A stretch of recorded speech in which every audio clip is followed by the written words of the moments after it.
Tamparan keras itu mengarah tepat di wajah Bu Gusti. Pipi Bu Gusti langsung memerah. Wajahnya penuh ketakutan. Pak Hendro tidak segan-segan untuk memberikan perlakuan kasar jika ada sesuatu yang memang tidak bisa ditoleransikan dalam kehidupannya. Dita sayang, kamu pilih, mau kamu yang bapak hukum atau ibu? Tanya Pak Hendro. Dita pun kemudian melepaskan semua bajunya dan telanjang tepat di hadapan bapaknya. Anak pintar. Pak Hendro pun segera menyeret Dita ke ruangan belakang. Ia kemudian mencabuk Dita sampai jeritan, dan tangisan benar-benar terdengar jelas hingga luaran rumah. Para warga tidak ada yang berani untuk ikut campur permasalahan keluarga Pak Hendro sejak dulu. Mereka semua takut terkena tulah atau akibatnya dari apa yang ingin mereka lakukan tersebut. Selesai menghukum Dita, Pak Hendro pun menyimpan Al-Quran tersebut di sebuah gudang. Ia tidak mau Dita mempelajari Al-Quran tersebut karena memang bukan bagian dari ajaran keluarganya. Bu, cari guru di sekolah Dita. Siapa yang memberi Al-Quran ini? Dan berikan dia peringatan jika aku tidak akan segan untuk membuatnya menderita. Bude Gusti hanya mengangguk faham. Ia tidak berani untuk melawan perintah suaminya karena anaknya sendiri juga bisa menjadi sasaran amukannya jika ada sesuatu yang tidak sesuai dengan apa yang Pak Hendro inginkan. Keesokan harinya, dia tidak masuk sekolah karena sakit. Ini adalah kesempatan bagi Bu Gusti untuk menuju ke sekolah dan menanyakan siapa yang memberi Al-Quran kepada Dita. Ketika Bu Gusti tiba di sekolah, banyak para warga yang menghindar dan menjauhi Bu Gusti. Mereka tahu jika kedatangan Bu Gusti ke sekolah adalah karena ada sesuatu yang harus diselesaikan. Dan kebetulan Bu Gusti langsung bertemu dengan kepala sekolah. Dia langsung menanyakan terkait guru yang memberinya Al-Quran kepada Dita. Permisi, saya Gusti, ibunda dari Dita. Saya ingin bertemu dengan guru yang dekat dengan Dita. Kepala sekolah tersebut merasa ketar-ketir.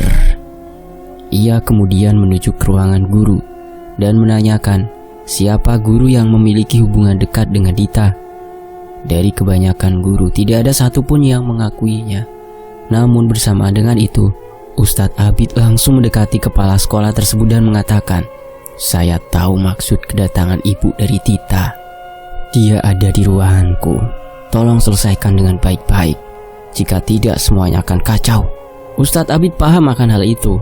Ia kemudian menuju ke ruangan kepala sekolah dan langsung berhadapan dengan Bu Gusti, ibu dari Dita.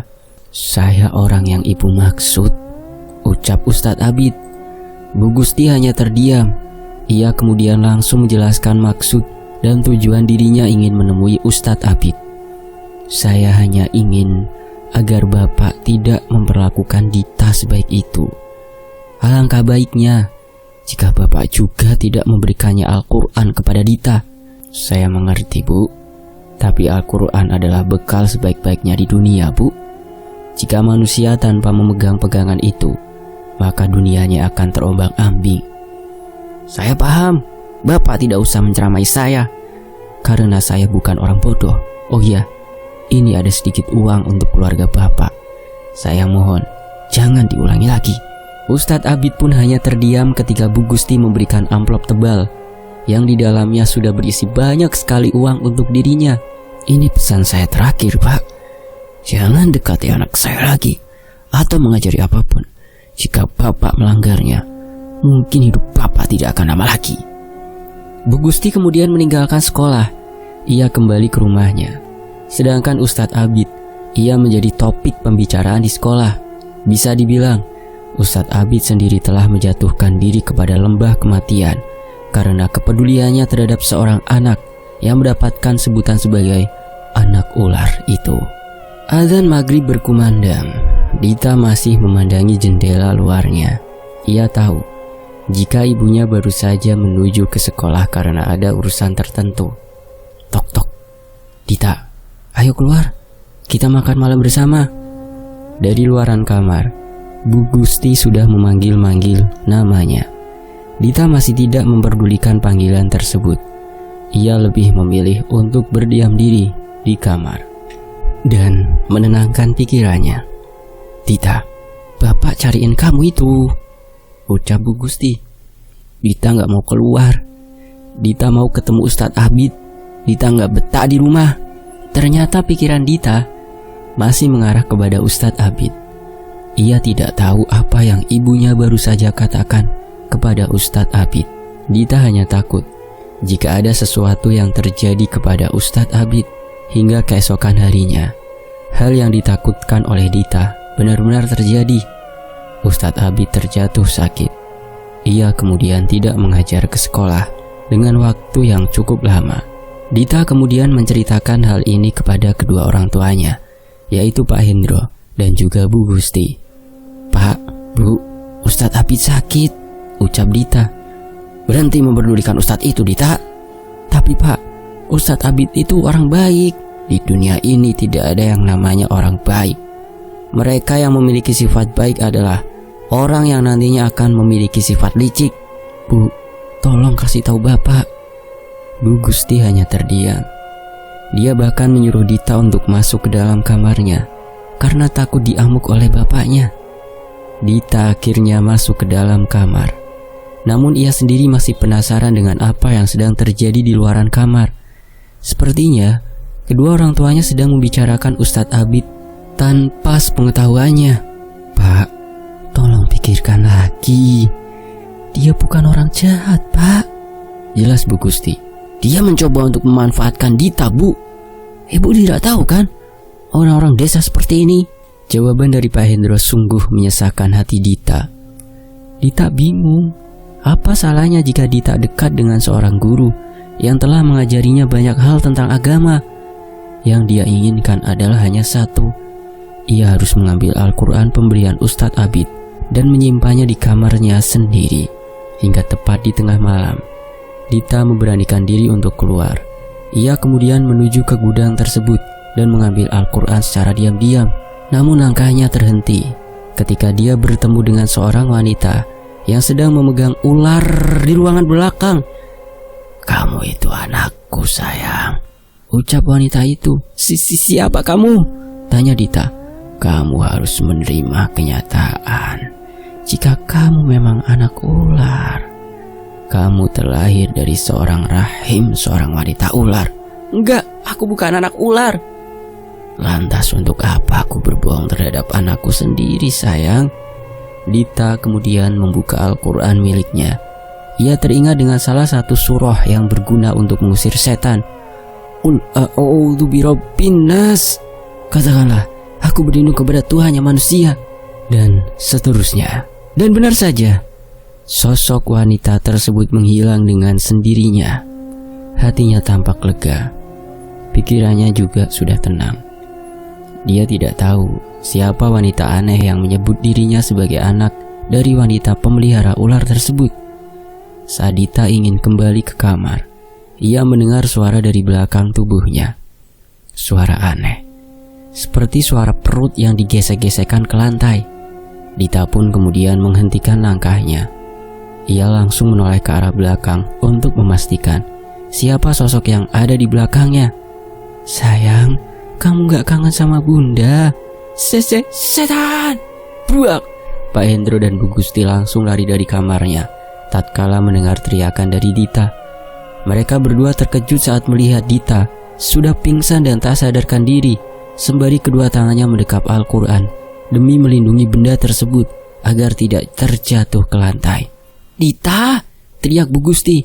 "Bawa Dita ke kamar." Iya Pak." Bu Gusti membawa Dita ke kamar. Sedangkan Pak Hendro, ia kemudian menuju ke ruangan belakang. Lalu ia berkata sesuatu. "Apa yang kamu lakukan? Jika anak itu mati bagaimana? Mengapa kamu keluar sebelum waktunya untuk keluar?" Semenjak kejadian itu, ruangan bagian belakang dikunci dan tidak pernah dibuka lagi hingga 10 tahun lamanya. Di sisi lain, Mita kemudian sholat berjamaah dengan Dita. Baru kali ini keduanya sholat berjamaah. Dita sendiri merasa senang dengan kehadiran Mita yang selalu mengajarkan hal-hal baik kepadanya. Selesai sholat, mereka pun saling membaca Al-Quran hingga menemukan sebuah ayat yang berbunyi, "Ya ayyuhalladzina تتبع خطوات الشيطان ومن يتبع خطوات الشيطان فإنه يأمر بالفحشاء والمنكر ولولا فضل الله عليكم ورحمته ما زكى منكم من أحد أبدا ولكن الله يزكي من يشاء والله سميع عليم. Sadaqallahul adzim. Hai orang-orang yang beriman, janganlah kamu mengikuti langkah-langkah syaitan. Barang siapa yang mengikuti langkah-langkah syaitan, maka sesungguhnya syaitan itu menyuruh mengerjakan perbuatan yang keji dan yang mungkar. Sekiranya tidaklah karena kurnia Allah dan rahmatnya kepada kamu sekalian, niscaya tidak seorang pun dari kamu bersih dari perbuatan-perbuatan keji dan mungkar itu selama-lamanya. Tetapi Allah membersihkan siapa yang dikehendakinya, dan Allah Maha mendengar lagi Maha mengetahui. Mita terperanjat saat membaca ayat tersebut. Ia kemudian mengingat-ingat beberapa kejadian janggal yang selama ini ia rasakan. Ia kemudian menghentikan bacaan Al-Qur'annya setelah membaca ayat tersebut. Loh, kok berhenti, Mit? Tanya Dita. Dit, album foto keluarga mana? Ucap Mita dengan wajah penuh kekhawatiran. Ada di lemari, kenapa emang? Cepat ambil, Dit. Dita pun langsung menyerahkan Al-Qur'an tersebut kepada Mita. Mita kemudian meletakkan kedua Al-Qur'an tersebut ke tempat semula. Ini, Mit, ada apa emangnya? Mita merasakan firasat yang kurang enak. Ia seperti merasa ada sesuatu yang tidak beres tatkala dirinya selesai membaca ayat tersebut. Ia kemudian membuka album tersebut dengan membaca basmalah sembari memantapkan hatinya dengan tujuan jika pikirannya itu hanyalah bisikan setan semata. Saat Mita membuka lembaran pertama dari album tersebut, ia terkejut saat melihat beberapa foto telah menghilang. Dit, hah? Kok bisa, Mit? Semua fotonya hilang semua. Coba buka ke lembar selanjutnya. Saat Mita membuka ke lembar selanjutnya, ia kemudian melihat hanya 2 orang yang sedang terduduk, sedangkan yang lainnya semua menghilang dengan seketika. Indra Supekti dan Hambali Mahadi. Di sisi lain, Jawa Barat, kediaman Ustadz Hambali. Ustadz Hambali masih terduduk di tempat sholat. Jari jemarinya tidak berhenti untuk terus memilin tasbihnya sembari berzikir untuk menguatkan hatinya.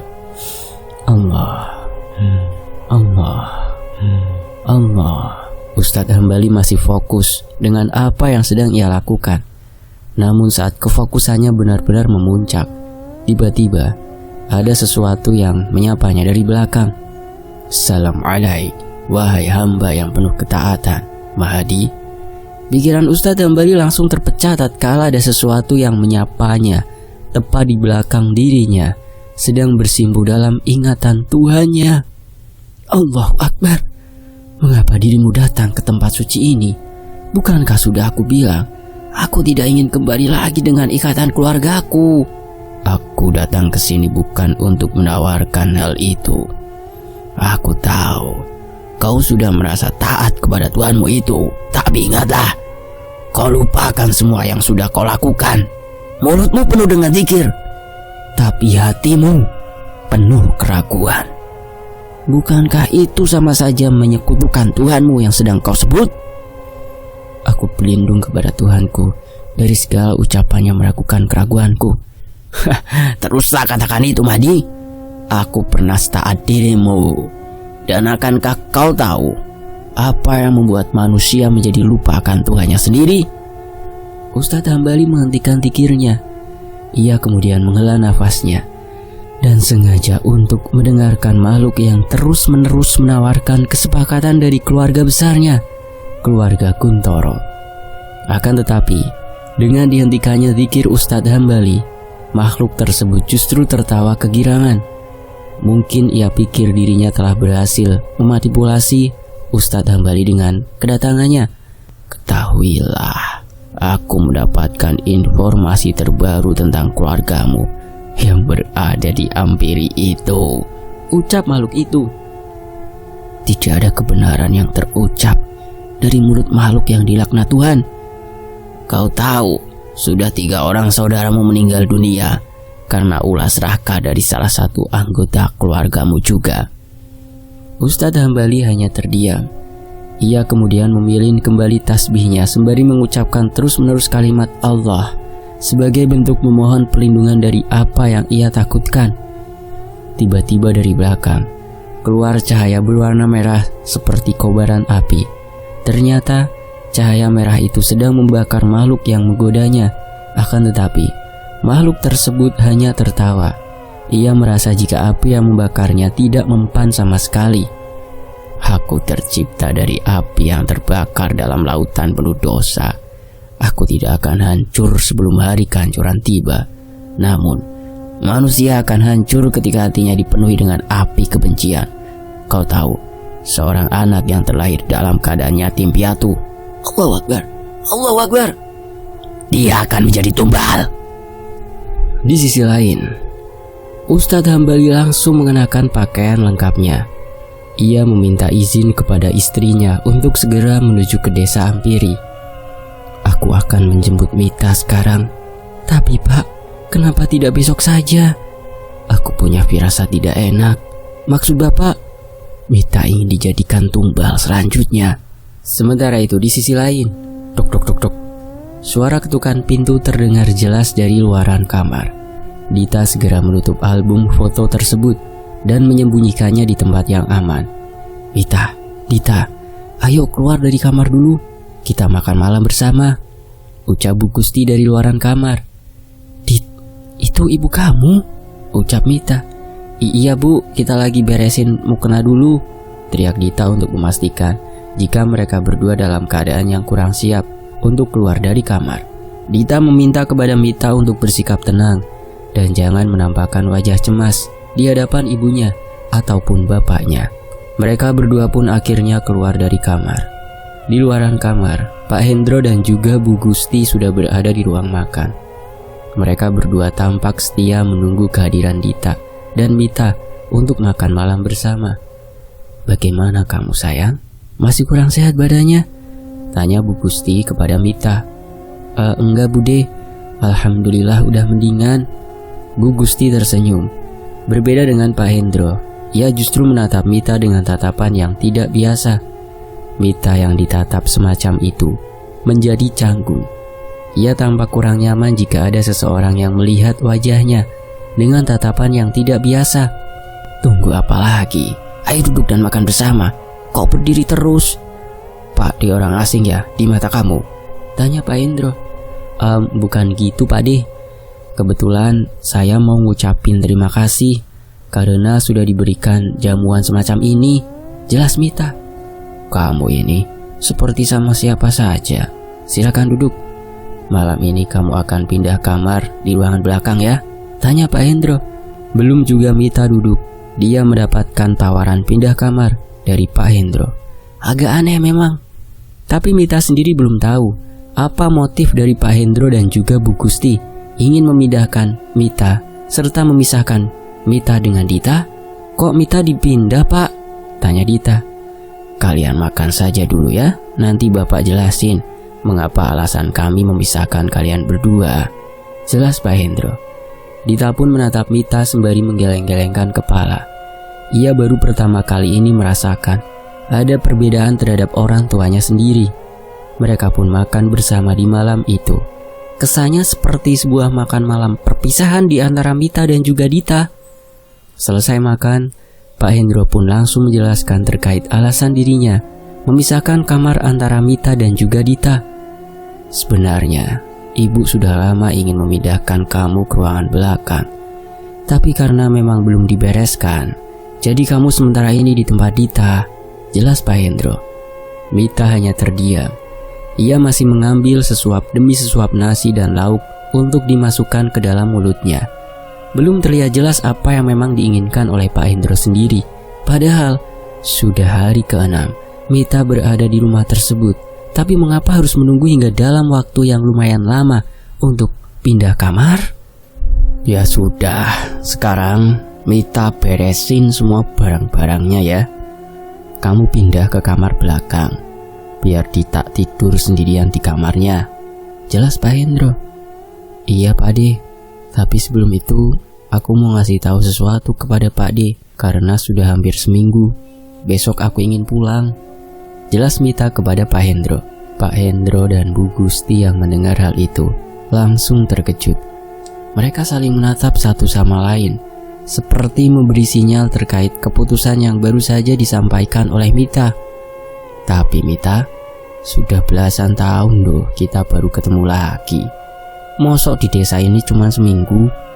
Bu Gusti mulai memberikan banyak sekali opini-opini lainnya yang bertujuan agar Mita tidak pulang ke tempatnya dalam waktu yang sangat dekat itu. Saya sudah berjanji sama Pak Lek Hambali, saya nggak boleh lama-lama. Nggak bisa gitu dong. Kamu kan di sini saudara kita juga.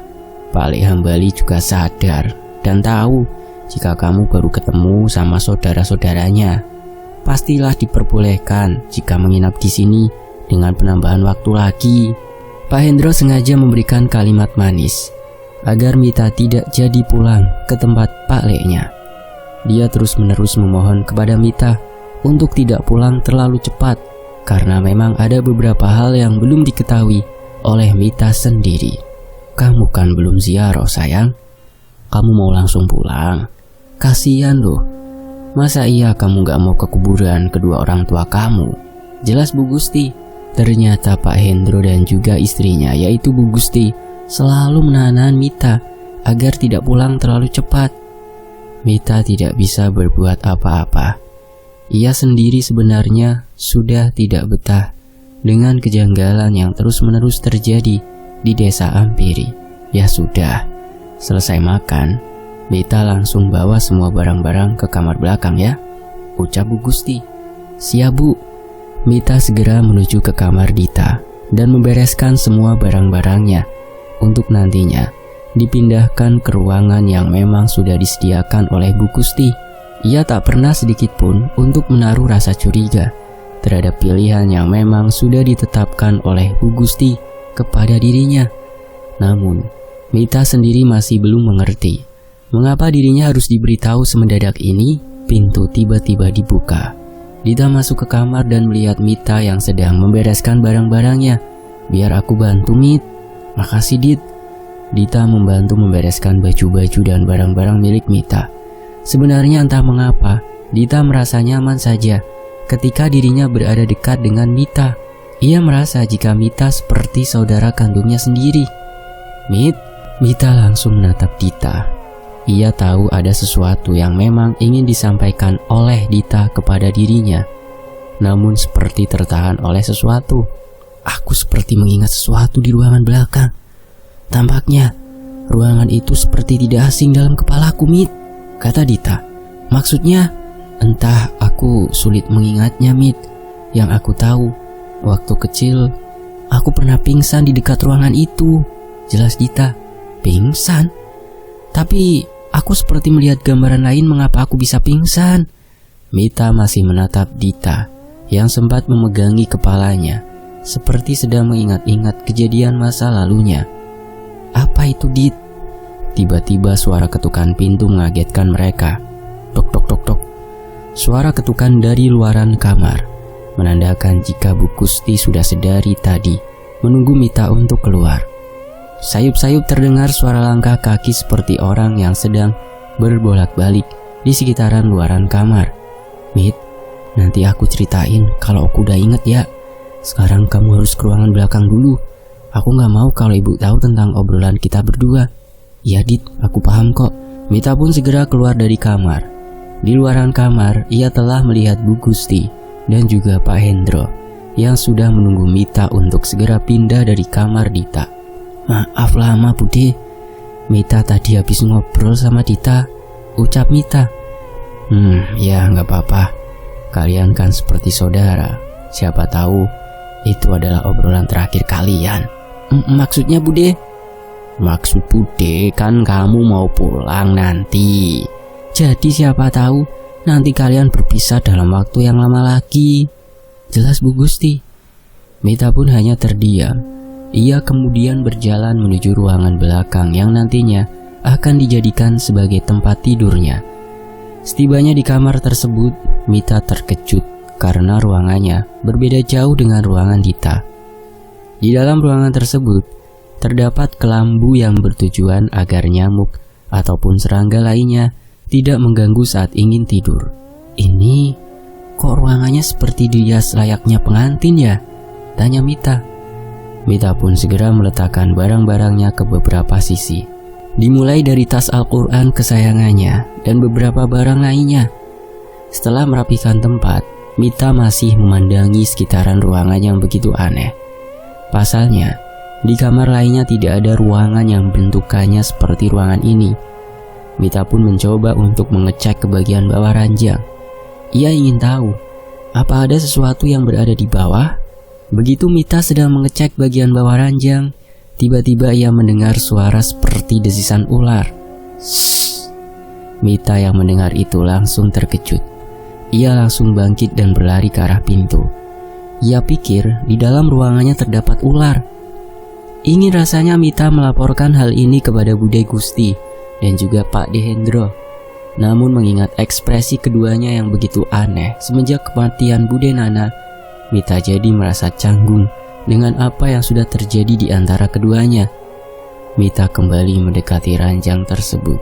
Rasa penasarannya dibarengi dengan bacaan ayat suci Al-Quran yang terus-menerus diucapkan dari mulutnya. Qul a'udzu birabbin nas. Mita mulai merendahkan kepalanya. Ia meletakkan tangan kirinya di bagian kasur agar bisa menahan tubuh dan menyeimbangkannya tatkala ada sesuatu yang memang sangat membahayakan baginya sendiri. Malikin nas. Nafas Mita benar-benar sudah semakin berat. Beberapa kali ia meneguk air liurnya sendiri. Ilahin nas. Matanya terperanjat di saat dirinya melihat ada sesuatu yang bergerak dengan cepat. Mita yakin jika itu adalah seekor hewan yang dicurigainya yang tak lain dan tak bukan adalah seekor ular. Min syarril waswasil khannas. Lagi-lagi suara desisan itu berbunyi. Mita masih berjaga-jaga dan memperhatikan sekitarannya. Yang ia takutkan adalah ular tersebut benar-benar telah mengincarnya dan mematoknya dari belakang. Alladzi waswisu fi sudurin nas. Namun ada yang aneh. Mita merasa aneh saja saat dirinya merasakan ada sesuatu yang sudah berdiri di belakangnya. Minal jinnati wan nas. Mita menyelesaikan membaca ayat suci. Mita didorong oleh sesuatu hingga kepalanya membentur ranjang. Ia tidak mengingat apapun, tapi sayup-sayup ia mendengar suara seorang wanita yang belum pernah sama sekali didengarnya tatkala dirinya menempati rumah Pak Dehendro dan juga Bude Gusti. Namun kedua mata Mita lebih dulu terpejam. Tidak ada suara lagi. Semua menghitam, senyap dan sunyi. Inikah yang dinamakan pingsan? Atau memang dirinya sedang berada di sisi dunia lain? Tatkala Mita sedang tidak sadarkan diri, ia mendengar sahutan suara wanita yang memanggil namanya berkali-kali. Mita! Mita! Mita mendengar suara wanita yang memanggilnya itu berkali-kali. Entah, menurutnya, suara itu sangat nyaman di telinga. Namun mengapa ia baru pertama kali mendengar suara itu? Rasanya ia seperti sedang dipanggil oleh orang tuanya sendiri. Ia tak tahu apa yang sedang terjadi. Namun, suara itu tampak sangat nyata. Apakah Mita berada di alam mimpi? Atau memang hanya sebatas halusinasi? Akan tetapi, suara yang menyejukkan hati Mita itu tidak lama dan abadi ada. Setelah suara yang memanggilnya itu menghilang, Mita langsung mendengar suara orang yang sedang bertengkar di luaran. Kita harus tinggalkan tempat ini sekarang, Pak. Bapak harus kasihan sama Mita. Tapi Bu, bagaimana caranya? Bagaimanapun kita harus lari. Semua anak dari keluarga Guntoro akan ditumbalkan. Mita langsung terkejut mendengar kalimat itu. Ia tidak tahu apa yang sedang mereka katakan terkait keluarga Guntoro. Saat ini ia sadar jika dirinya berada di dalam alam mimpi. Mita mencoba untuk membuka kedua matanya. Ia ingin tahu keributan apa yang sedang terjadi di luaran. Ini? Aku di mana? Ia menatap seluruh ruangan yang sepertinya sangat berbeda seperti ruangan yang ia tempatkan barusan. Aku lagi mimpi ya? Mita langsung bangkit. Suara teriakan minta tolong langsung terdengar jelas dari luaran. Mita tak tahu apa yang sebenarnya sedang terjadi. Langkah kaki Mita sedikit dipercepat. Ia langsung menuju ke ruangan depan untuk mengetahui terkait keributan yang sedang terjadi. Saat dirinya tiba di ruangan depan, Mita sedang melihat ada seorang wanita yang sedang diikat dengan menggunakan tali tambang. Namun tidak jauh dari tempat tersebut, ia juga melihat ada seorang pria yang sedang diikat di sebuah ruangan dengan tubuh yang penuh luka. Mita hanya memperhatikan kejadian di masa lalu itu dari balik tembok. Ia tak tahu siapa mereka semua dan mengapa dirinya berada di masa lalu. Kowe edan Ndro, kakakmu kau siksa dan akan kau jadikan tumbal. Apa yang ingin kau lakukan juga kepadaku? Ucap wanita itu. Dengarlah Asih, ini adalah persyaratanku dengan yang sedang aku lakukan. Asih? Namanya tampak tidak familiar. Bukankah nama itu adalah nama ibunya? Dan wanita itu menyebut kata Ndro. Berarti ibu sedang bersama dengan Pak Dehendro. Apa yang ingin kau lakukan? Asih, kau tahu kan? Keluarga Guntoro itu terikat dengan kepercayaannya secara turun-temurun. Dan hal ini harus dilakukan juga secara turun-temurun. Suamimu yang juga sekaligus kakak kandungku, dia tidak berkeinginan untuk melakukan hal itu. Oleh sebab itu, aku mendapatkan wangsit dari bapak atau Mbah Guntoro untuk menumbalkan kalian berdua. Mita terkejut mendengar hal itu. Ia baru menyadari terkait penyebab kematian kedua orang tuanya itu. Ternyata Pak Dehendro adalah dalang di balik ini semua. Aku sengaja selamatkan anakmu, namun tatkala dia menginjak ke desa ini, maka dia adalah tumbal selanjutnya. Mita menutupi mulutnya dengan kedua tangan. Ia juga meneteskan air matanya secara perlahan. Namun, bukankah dia berada di alam mimpi? Mengapa kejadian ini tampak nyata dan seolah-olah Mita sedang berada di tempat kejadian? Sekarang ikut aku. Pak Dehendro langsung menarik rambut Bu Asih. Lalu ia membawanya ke sebuah ranjang. Perlahan, Pak Hendro melucuti pakaian Bu Asih secara perlahan. Lalu ia memperkosa Bu Asih tepat di dekat jasad ayahnya, Pak Darmo. Mita yang melihat kejadian di masa lalu itu hanya terdiam, sembari kedua matanya terus-menerus meneteskan air mata. Jadi selama ini bapak dan ibu adalah... Selesai memerkosa Bu Asih, Pak Dehendro menuju ke ruangan belakang, sembari menyeret tubuh Bu Asih yang sudah tidak berdaya. Mengetahui hal itu, Mita langsung bersembunyi. Ia tidak mau jika dirinya diketahui walaupun hanya sebatas dari dalam alam mimpi. Lantai di rumah Pak Dehendro penuh dengan darah yang keluar dari alat kelamin milik Bu Asih. Ia kemudian meletakkan Bu Asih ke ranjang dan mengikat kedua tangannya dengan menggunakan tali yang diikatkan ke tiap-tiap sisi ranjang tersebut. Lalu tak berselang lama, ia segera membakar dupa. Mita masih memantau Pak Dehendro terkait apa yang akan terjadi setelahnya. Tak berselang lama, mulut Pak Dehendro berkomat kamit. Ia membacakan sebuah mantra khusus untuk memanggil sesuatu. Dan benar saja, bersamaan dengan itu, lampu di ruangan bergoyang dengan sendirinya. Lalu hal yang mengerikan pun terjadi begitu cepat. Dari bawah ranjang tersebut, keluar sosok wanita berbadan ular, lengkap dengan mahkota di atasnya. Sosok ular tersebut langsung memeluk tubuh Pak Dehendro dan menciuminya beberapa kali. Tugasku sudah selesai. Bayi yang kau tanam di rahim wanita ini akan dikeluarkan dari tubuhku. Pak Dehendro hanya terdiam. Ia kemudian meninggalkan wanita berbadan ular tersebut bersama dengan Bu Asih. Mita yang mengetahui hal tersebut langsung kembali bersembunyi. Tatkala Pak Dehendro ingin keluar dari ruangan tempat di mana wanita berbadan ular itu sedang menjilati rahim Bu Asih dengan lidah panjangnya. Lalu ia perlahan menjilati perut, leher, hingga wajah Bu Asih, dan tahap terakhir, wanita berbadan ular tersebut melilit tubuh Bu Asih hingga suara tulang belulangnya terdengar jelas dari luaran ruangan. Ah! Mita langsung terbangun dari pingsannya. Ia terkejut saat dirinya sedang berada di dekat ranjang dengan tubuh yang bersandar dengan tembok. Astagfirullah, aku mimpi apa barusan? Mita langsung melihat jam dinding. Ternyata sudah menunjukkan waktu jam 2 pagi. Ia kemudian beranjak bangkit sembari memegangi kepalanya yang masih terasa nyeri akibat benturan keras tersebut. Allahu Akbar, kok mimpi barusan aneh banget ya, tapi serasa nyata. Mita berjalan menuju ke arah kamar mandi. Namun tatkala dirinya ingin menuju ke kamar mandi, Mita mendengar desahan yang kuat dari kamar depan. Astagfirullah, suara desahan itu semakin menguat tatkala Mita melangkahkan kakinya ke arah kamar Dita. Ia kemudian penasaran apa yang sebenarnya terjadi di dalam ruangan Dita.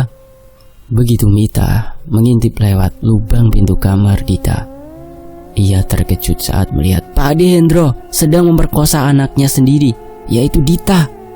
Ia juga tidak menyangka jika yang dilakukan oleh Pak Ade Hendro itu sama persis seperti dalam mimpinya.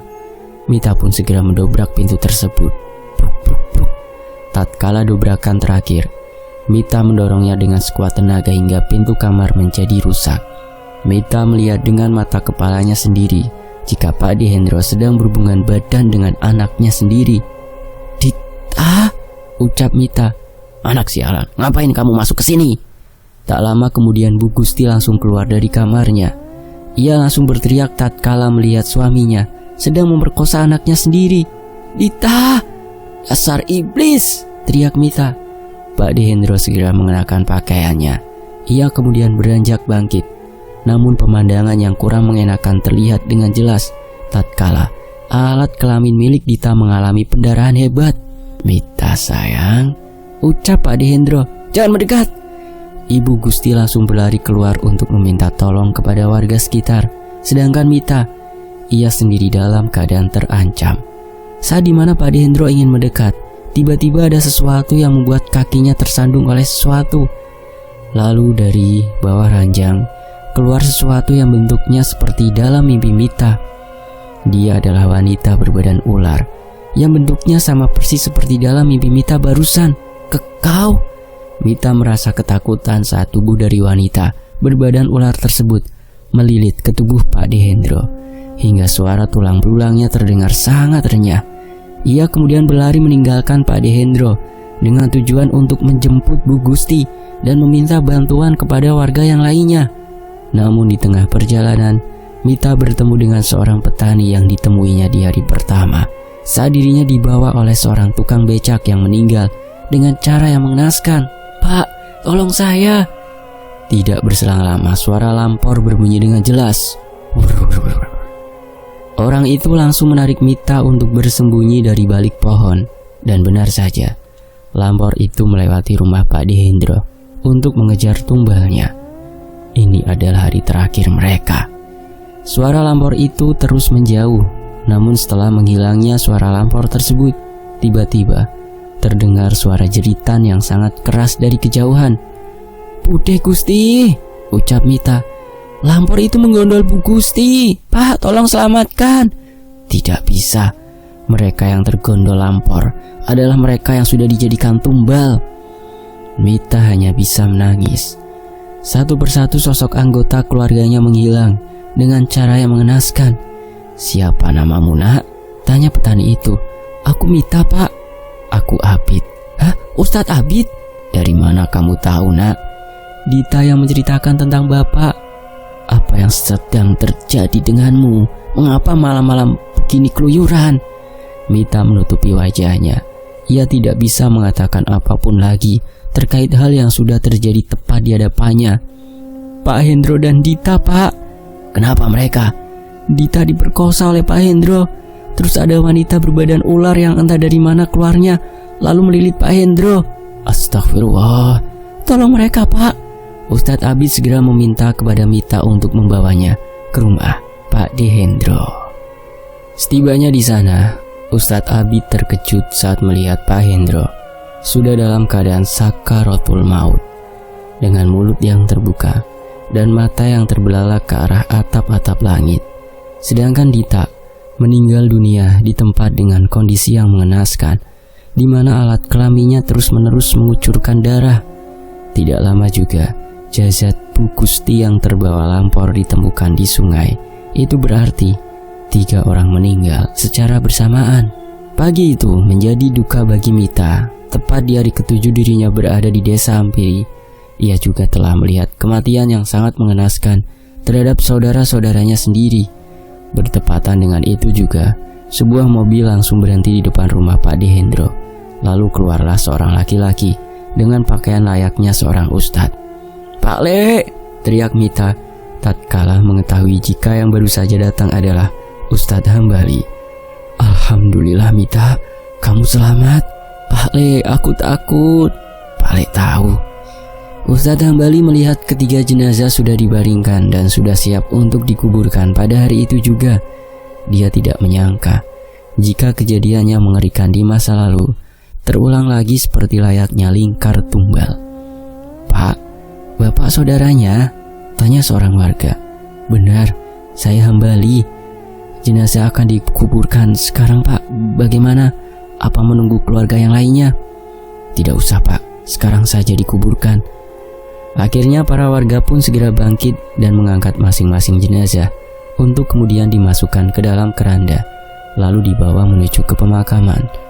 Setibanya di pemakaman, Ustadz Hambali terkejut saat melihat ada makam lainnya yang berjejer dekat di liang lahat ketiga jenazah yang akan dimakamkan. Mas Anto, Mbak Anti, Mbak Nana. Innalillahi. Ketiga makam tersebut adalah ketiga anggota keluarganya yang meninggal terlebih dahulu. Mereka adalah Mas Anto, Mbak Anti, dan juga Mbak Nana. Setelah jenazah dikuburkan, para warga langsung pulang ke rumahnya masing-masing. Mita masih membacakan doa sekaligus berziarah ke makam kedua orang tuanya yang letaknya tidak terlalu jauh dari tempat tersebut. Selesai melakukan hal tersebut, Mita pun segera bangkit dan menguatkan dirinya agar lebih belajar ikhlas dan menerima segala ketetapan yang ada. Ustadz Hambali dan Mita pun meninggalkan area pemakaman. Namun sebelum mereka keluar tepat di area pemakaman, Ustadz Hambali terkejut saat melihat seorang pria dengan badan yang kurus kering sedang berdiri memandanginya. "Mas Indra?" Mita langsung terkejut mendengar kalimat yang baru saja diucapkan oleh Ustadz Hambali. "Siapa Mas?" "Itu Mas Indra, saudaramu juga." "Mas Indra Subekti? Kamu tahu namanya?" Dita yang ngasih tahu. Pria yang bernama Indra Subekti itu mendekati Ustadz Hambali. Ia kemudian berhenti tepat di hadapannya seraya berkata, "Semua sudah selesai. Kandang pubrahmu memang tidak separah yang lain, namun anakmu bisa cacat karenanya." "Astagfirullah, lingkar tumbal ini sudah aku selesaikan. Perjanjianku dengan demit lampor sudah berakhir. Sekarang aku hanya menikmati hari-hari sebelum kematian menjemputku." Mas Indra pun meninggalkan mereka berdua. Ia kemudian berjalan ke area pemakaman. Pikir Mita mungkin Mas Indra ingin berziarah ke seluruh anggota keluarganya. Akhirnya mereka berdua pun melanjutkan perjalanan. Namun saat di mana Mita dan juga Ustadz Hambali tiba di hadapan rumah Pak De Hendro, Mita pun segera mengambil barang-barang miliknya. Sedangkan Ustadz Hambali, ia mengecek tiap ruangan yang ada di rumah tersebut. Saat dimana dirinya sedang mengecek ruangan belakang, ia terkejut saat melihat seluruh anggota keluarga Guntoro sedang berdiri menatapnya dengan tatapan yang kosong. "Kapan kamu nyusul dong?" Tamat. Kisah ini selesai. Terima kasih Mas Wira karena sudah mengizinkan untuk saya bacakan di sini. Dan tentunya untuk teman-teman yang sudah menyimak kisah ini di sini. Terima kasih ya. Dan demikianlah lingkar tumbal keluarga Guntoro. Fakta Sejarah pamit. Sampai jumpa di kisah lainnya. Tetap di Fakta Sejarah.